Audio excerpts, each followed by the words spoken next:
Markiplier has seemed to do the impossible, and now Hollywood wants him dead for it. From going to being a simple gameplay YouTuber to now literally being a successful movie actor and director. His most recent movie, Iron Lung, has done record numbers in the box office. Like 2026 just started, and this movie is already on pace to be one of the most successful movies of the year. He was an independent creator with only $3 million invested into this movie, yet it has made him over $30 million back. And seems like it's doing a little too good, because Hollywood does not seem to like this at all. And that's because the movie wasn't supposed to do good. So how did Markiplier achieve the impossible and possibly change the future of Hollywood? Now, to understand why this was so unexpected, we need to actually look at the relationship between Hollywood and content creators, because it's a very, very strange journey. And most of that journey was complete shit. It seems like anytime we see an internet star go into the world of Hollywood, it always does not end well. You're probably familiar with Fred Figglehorn, one of the most famous characters on the internet. He was the very first person that was in this industry when Nickelodeon made the Fred movie back in 2010. The Fred character was made by Lucas Cruikshank, I hope I'm saying that right, and it was one of the very first internet personas that gained a lot of fame. Maybe you'd find this humor cringy now, but back then it was the best. Mostly to kids who were online. YouTube was just becoming a thing, and there were a lot of genuine stars on there. Fred's channel was the very first one that actually hit 1 million subscribers. And at the time, he was everywhere. People loved him. So giant production companies saw that adding a big budget would go a long way. Well, that did not work. The Fred movie was a complete disaster to anyone who saw this. On Rotten Tomatoes, it has an average rating of 2.4 stars from fans and 0 from the critics. Oh my god. Yet for some reason, they decided to make 2 more of these? Why? It's almost impressive as to how bad they really were. And even with all of this, they did a Fred TV show, which is just as bad as you can imagine. The movie and the show were like brain rot before brain rot existed. They thought that adding a big budget and production company to the Fred Figglehorn character would really help complement it, but in reality, it just felt corporate and forced, and it felt like all the creativity was just sucked out of the project. The same exact thing happened with the Smosh movie. In case you guys don't know, Smosh was also one of the biggest channels at the time, around the 2010s era when Fred was also around. Everyone was trying to be like Smosh, so the production company said, hey, why don't we make these guys a movie? This movie also was just as awful as you can imagine. I mean, even looking by the poster, it looks like complete crap. It was one of those straight to DVD type of movies, which tells you just how awful it was. The Smosh guys weren't even involved in the writing of it. It just showed you how inauthentic it was. And the fact that it cost $10 to rent was the biggest crime of it all. These are some of the worst because they were very obvious cash grabs. These were film and TV adaptations of people that no one really asked for. It took away a lot of the real magic of the content that was circulating at the time. Adding all of this money and production stuff just made it really complicated. So then it went into a new era where Hollywood tried to insert content creators simply as just actors. But first, I gotta pay my rent. Be honest, guys, how much time do you waste playing video games when you can use that time making money? My guess is probably a lot. Well, that changes now. Free cash is a fun and easy way to make real money while doing simple tasks on your phone, like playing mobile games or completing surveys. With a 4.8 star rating on Trustpilot, free cash is recommended by almost all of its users. You can withdraw at any time and redeem your earnings through Amazon gift cards, PayPal, and more. With a wide variety of tasks and a large community for people who are trying to earn just a little bit more money on the extra side, free cash is for anyone. I spend my money playing Domino Dreams instead of doom scrolling. Something about matching tiles is just really satisfying to me. Make sure to enable app tracking so that you can properly get rewarded. With a low withdrawal threshold, huge number of offers, various withdrawal options, and a referral built-in system, you can cash in or spare time straight from your phone. The more offers you complete, the more you'll unlock, so give it a shot. Don't miss out on quick and easy rewards. Make sure to sign up for free cash using my link or the QR code for your first $5 bonus. They tried getting these super hot influencers to star in certain movies and TV shows so that they could use their natural fame to try and leverage them and getting their shows more popular. Instead of just having the entire movie or show being based on the actual content creator, they simply were just the actors in a new TV show or movie, and this also did not go well either. Shane Dawson is a great example of this, as he had so many flops. The first being Not Cool, which is his directorial debut and his only movie that he directed. The film had a budget of $800,000 and had a box office of 36 grand. Wow. There was a horror movie that he starred in with Tobuscus called Smiley, which was literally just a ripoff of Scream and Candyman. There was also the movie Internet Famous that had a bunch of other Vine stars in it. This movie was like a mockumentary that was making fun of the way that certain internet stars acted, and it did not go nearly as well as you thought it went. This continued with even more people like Logan Paul and Addison Rae, who tried starring in their own own movies, and these were awfully received too. The ultimate proof that content creators and Hollywood did not mix well was when YouTube Red failed. This was a streaming service on YouTube where big creators were given a budget for a real TV show, in a way. YouTubers like PewDiePie, Vsauce, and more were getting their own TV shows on their channel. You pay $10 a month, you would get no ads, and you would get access to all of these shows. It was YouTube's way of trying to compete with Netflix at the time. The problem with these shows is that for the most part, they did not get very good reviews, and a lot of it felt very forced and corporate like before. On top of it all, it wasn't really bringing in that much money. Almost all of these shows got negative reception except for the one Vsauce made. So how did Markiplier navigate through all this? Well, two things. The industry changed, and so did Markiplier. Around a couple years ago, we started to see creators actually be able to integrate into the Hollywood industry in a very, very different approach. The first example of this is Raka Raka. These guys made history in the industry when they wrote and directed the movie Talk to Me. This is one of the most creative and well-executed movies that the horror genre has seen in a very long time. It wasn't just critically acclaimed, but it crushed in the box office. Most of the people saw this and didn't even know that the guys who made the movie were YouTubers. Initially, these guys blew up on YouTube with their very, very graphic skits, but looking back at their content, it kind of foreshadowed what they were able to really make. It's no surprise that they went 2 for 2 with the movie Bring Her Back, which was also pretty successful. And it wasn't just in film, it was also in television. Mr. Beast recently destroyed many records with his TV show Beast Games. Now, I'm pretty sure you definitely have heard about this because the first season gave away $10 million,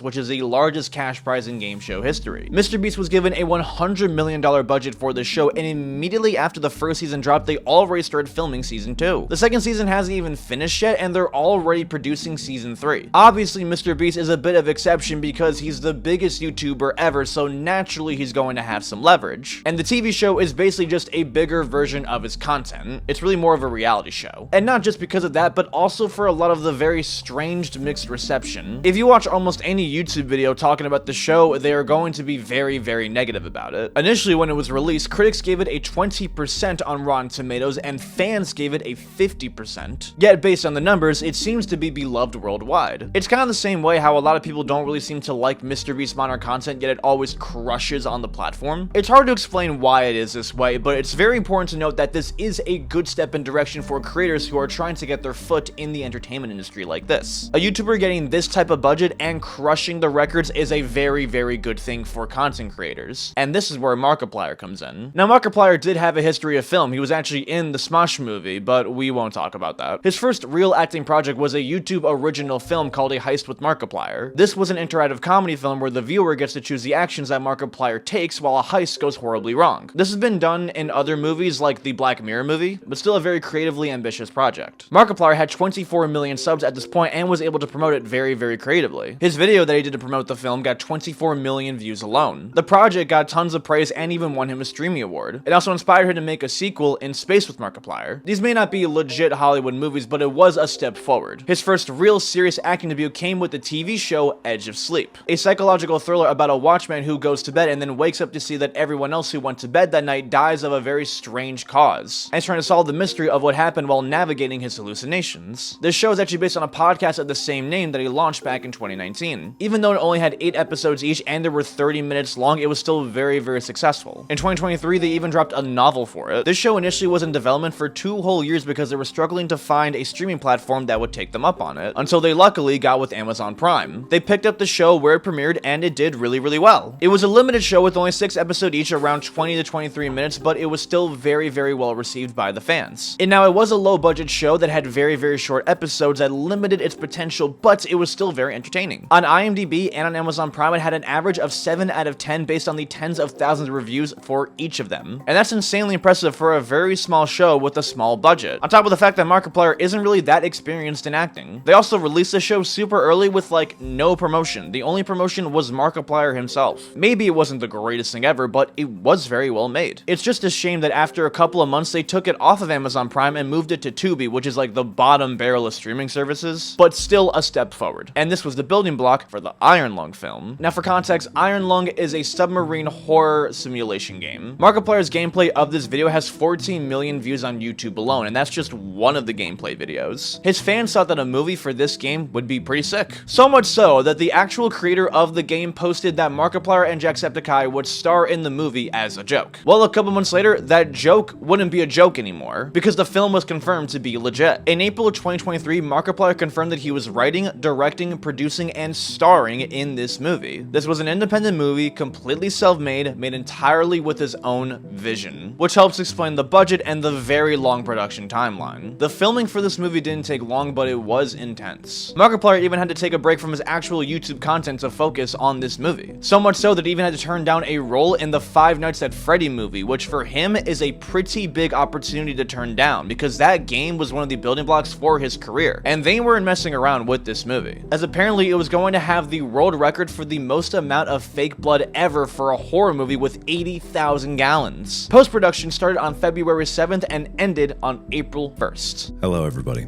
my name is Markiplier and I'm here to tell you that we're finally done filming Iron Lung. This has been a very long journey, and it's a journey that has taken way more time than I ever thought it could, but we are finally done. So why did this movie take nearly 3 damn years to actually come out in theaters? Well, for one, it had horrible timing because right after they finished this movie, the Screen Actors Guild started having a strike. This movement was made to protest against unfair labor conditions. Markiplier partook in this strike because he believed in the cause and also believed that Hollywood was not treating YouTube actors fairly. The willingness to stand up against Hollywood shows the kind of balls that Markiplier really had. Because at the end of the day, this was a passion project for Mark. It wasn't meant to be a crazy blockbuster. In 2024, Markiplier announced that the movie was finished, but this was just the easy part. Now he had to find a way to give this movie to his fans. Keep in mind, he didn't work with any big production companies that can do the distributing for him. He literally made his own film company just to make this movie. To get a movie out to the country, you need big stars, big budgets, big companies calling the shots. Markiplier, on the other hand, only had his fans, but that was more than enough. Initially, this movie was only going to be released in 60 independent theaters, because initially no one wanted to take a chance on Markiplier. So he encouraged his fans to literally call their local theaters directly to have this movie be played in there. If you've watched the trailer and you haven't gone back to ironlung.com to check the website, there's more theaters. There's 6 times more theaters than there were when I posted the trailer. This usually may not work for anybody else, but it worked very, very well for Markiplier because it got him in over 4,000 theaters nationwide. This was now a real movie. And considering that Markiplier is literally one of the most beloved and non-controversial creators in history, it kind of makes sense. Like, I'm not a Markiplier fan, but I respect the hell out of him. Tom just wanted his fans to see it. The film finally got released on January 30th of 2026, and it got shat on by critics. Getting Iron Lung movie at all was an act motivated by love, but it's a game adoption that doesn't succeed in getting across what it was about the source material that so resonated with Mark Fishback that he felt so compelled to make the film. Glacially paced and filled with vague references to a larger world, it never manages to connect the audience to. It unfortunately commits the cardinal sin of being rather boring, 4 out of 10 stars. Online gaming legend Mark Fishback writes, directs, and stars in this feature about a convict on a vague intergalactic mission, but his barebone production has nothing to show, 2 out of 5 stars. Iron Lung is audacious and at the same time feels astonishingly boring. Still, it feels more enthusiastic and celebratory than many blockbuster adoptions built on safer math. Insisting that the mission is bigger than any one person, including its creator, the film opens space for more daring, messy attempts to follow. For indie cinema, that alone may be worth the ordeal. If not, the gallons of blood, C+ rating. This is the average rating that you'll see from a professional critic. If you were to ask any critic, this film is considered a failure. But when you actually look at what the fans say, it's a different story. The reason why it was getting such negative feedback was because of the pacing of the movie. Now, this is not a spoiler, it's just a mere description of the film, but be cautious. This movie is a slow burner. It's not a thriller with constant fast action like the usual movie under a genre like this. The stress of the situation is what adds to the pressure. It goes against a lot of what Hollywood movies are used to. Penguin Zero sums this up pretty well. The big question on everyone's mind is Iron Lung good? I would say it is. Now, I don't think it's a movie that's going to be for everyone. This is a movie that I think fans of Markiplier will be very pleased with, fans of Iron Lung will be extremely pleased with, because it is like 1-to-1 with the game. And I also think it's a film that anyone that appreciates like eldritch horror type content or slow burns will also like. But it does have some shortcomings. I don't think it's perfect or anything, but I do think it's a very, very strong debut here for a self-financed and distributed YouTuber movie. Like, this is just a solid movie on its own 2 legs, even if you don't know who Markiplier is, but I really do think it is not a movie that everyone's going to like. mainly because I think the first act just moves very, very slow for anyone that's not already a fan of Iron Lung or watching Markiplier. But overall, I think it's solid. I was impressed, and I'm really curious to see if Markiplier will do other ventures like this going forward. I think he does have, like, a very strong talent for it, and I think this was a very decent showcase that makes me kind of excited to see if he'll do anything else with this going into the future. Now, in the film's opening weekend alone, it made $21 million. This is more than what a lot of major movies actually make on their opening weekend. Some are even lucky to break even. Markiplier's movie made over $18 million in profit just in the first weekend alone. And as of me recording this right now, it made $30 million in total at least. A lot of people are actually surprised to know that the actual budget for a movie is simply just only half the cost sometimes. A lot of the real expenses come when they're actually trying to market the movie. Making the movie is one thing, but actually getting the information about the movie out there to the people is a whole other thing. Sometimes studios will spend up to tens of millions, even hundreds of millions of dollars just advertising the damn movie. If you aren't willing to drop some serious cash on marketing the movie, you might as well not release it. And somehow, Markiplier didn't need that though. His YouTube audience alone was more than enough to bring in the audience and cash. Right now, as you're watching it, guess what? We're still the #1 movie in America. And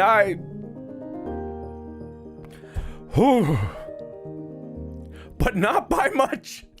But success wouldn't last that long. On Friday, it would skyrocket to #1 on the movie charts, yet on Saturday and Sunday that same opening weekend, it just suddenly disappeared. So this is funny. This is on Friday, the box office numbers. I'm #1, right? I milked it a lot. I said it. It was very funny. I knew that Sam Raimi's movie was going to pass me eventually by the end of the weekend, but I was like, haha, I'm #1. But then, I didn't see this yesterday, but here's Saturday's. So this is Saturday, right? I swear I was on this list, but Iron Lung isn't here anymore. There's no numbers for Iron Lung. It took me off the chart. And I thought, hey, maybe that's a fluke. maybe there's something wrong, but here's Sunday. I wake up this morning, which reports the day before's numbers. I'm gone. I'm not even above Hamnet. I'm nowhere. Zootopia's back up here. Avatar's up here. Melania's up here. I feel like I should just, like maybe I'd be fine with here. I'd be fine with being on the chart. Why'd you take me off the chart? I feel like I deserve to be on the chart. That doesn't really make any sense because Iron Lung made more money than all of these movies with the exception of Send Help. That one beating Iron Lung makes sense. But it definitely doesn't make sense how Melania was above Iron Lung considering that it did not bring in nearly as much money. It made less than half of Iron Lung with over 10 times the budget, which is just like really, really sad. It's all pretty suspicious when you even look at the fact that Iron Lung was beating Disney's 10-week streak at being in #1. Some sources, including Forbes, were trying to claim that it was just a glitch. But that's a pretty weird glitch to have, don't you think? How do we not know it wasn't just Hollywood trying to sabotage an independent creator for trying to finally beat them? Markiplier went against Hollywood in every single way with this movie. Even the format of it was something that was unheard of. No production company or studio trying to make money would ever recommend you to make a project like this. Regardless of whether you hate it or like it, it's just simply not something we see as traditional in this industry. From a pure investor standpoint, a film like this is not profit incentive. Nowadays, all movies are designed for one thing, to make money. The plots are predictable, the stars are repeated, it feels like there's no actual chances being taken. That's because predictable is profitable. Rebooting the same damn things 100 times and then just repackaging it with a bigger budget is going to give you a much better return on investment on average. An independent man who makes an independent passion project that goes against everything Hollywood stands for is not profitable on average, but with Markiplier, it was, and Hollywood does not like that. And that's exactly why they want him gone. Regardless of how you feel about the movie, what Markiplier did was a very, very good step in the right direction. It leaves the door open for YouTube creators and other independent filmmakers to finally get their foot in with their own projects. But it's also a warning sign to the higher-ups who are not going to like this, because they see it as a threat. So it's important that you support the creators that you love and let them take some real chances. Don't miss out on quick and easy rewards. Make sure to sign up for free cash using my link or the QR code for your first $5 bonus.